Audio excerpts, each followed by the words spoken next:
to get the girls, and every night Miss Vautrin would try to keep them from the girls.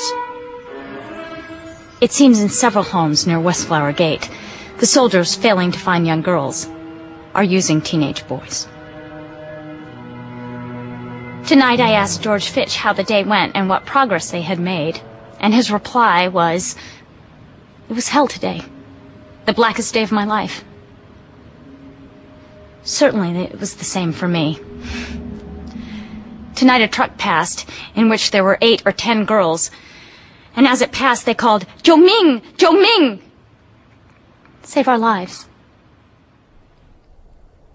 6 Japanese climb over my garden wall and attempt to open my gates from the inside. When I arrive and shine my flashlight in the face of one of them, he reaches for his pistol. But his hand drops quickly enough when I yell at him and hold my swastika armband under his nose. Then, on my orders, all 6 have to scramble back over the wall. My gates will never be open to a riffraff like that. 这威尔逊医生呢，这门弄的一部分人口到，只要他一进来，马上把我们的这个女护士委的医生都把他撤退到我们山路上面一个带到一个房去，等到他走了再下来。啊，有的是每天有好几次。战争的死的，周扬来死的，邓扬来死的，死人把活人打死的。这人家不相信，这个活人怎么会给死人打死了？对呀，人家不相信。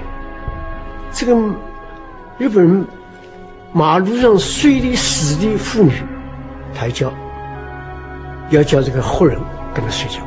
这个我们都是看，在什么地方？就在中华门进门一个桥上面。 Every day we call at the Japanese embassy and present our protests and appeals, our reports of violence and crime. For the kind attention of Mr. Kiyoshi Fukui, Second Secretary, Japanese Embassy.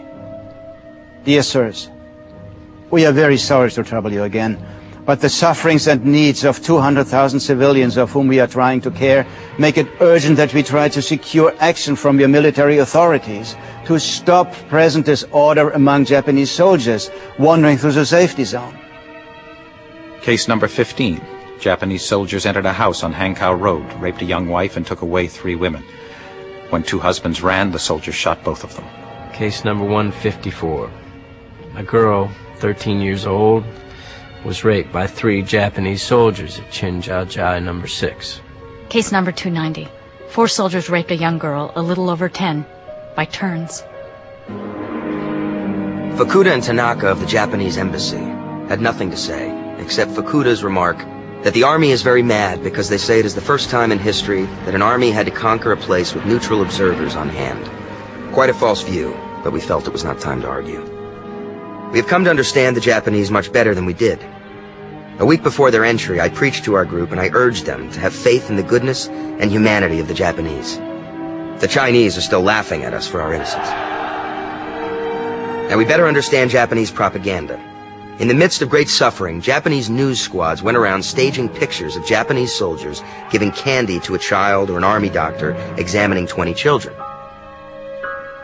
Some Japanese newsmen came to the camp and handed out cakes and apples and a few coins to the refugees. A moving picture was taken of this kind act.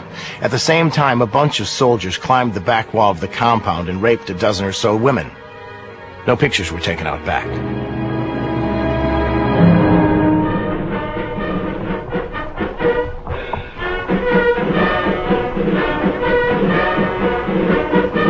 We introduce to Commandant Matsui, who shakes hands all around. I assume the role of spokesman and explain to Mr. Tanaka of the Japanese embassy that we infer that the city is to be burnt down. Tanaka denies this with a smile. Statement by the Japanese military posted throughout the city. The municipality of Nanking is quiet. The herds of refugees who fled for their lives from the midst of death have met with the gentle soothing of the Japanese army. The Imperial Army entered the city, put their bayonets into sheaths, and stretched forth merciful hands in order to examine and to heal, diffusing grace and favor to the excellent true citizens. Many thousands of refugees cast off their former absurd attitudes of opposing Japan and clasped their hands in congratulation for receiving assurance of life. Looking down, one sees a playground for Nanking children with soldiers and Chinese children playing joyfully on all sides. The proclamation on the handbills, which airplanes scattered over the city, saying the Japanese are the only real friends of the Chinese and would protect the good, of course meant no more than most of their statements. And to show their sincerity, they raped, looted, and killed at will. In these hard times, it is certainly a lifesaver to be in a gang. The thing about the whole situation that startles us all is how we, unarmed handful of foreigners, can chase the Japanese soldiers out of rooms in school buildings, rooms in foreign houses, and rooms in Chinese homes. And still, no one gets hurt. The soldiers often actually run away.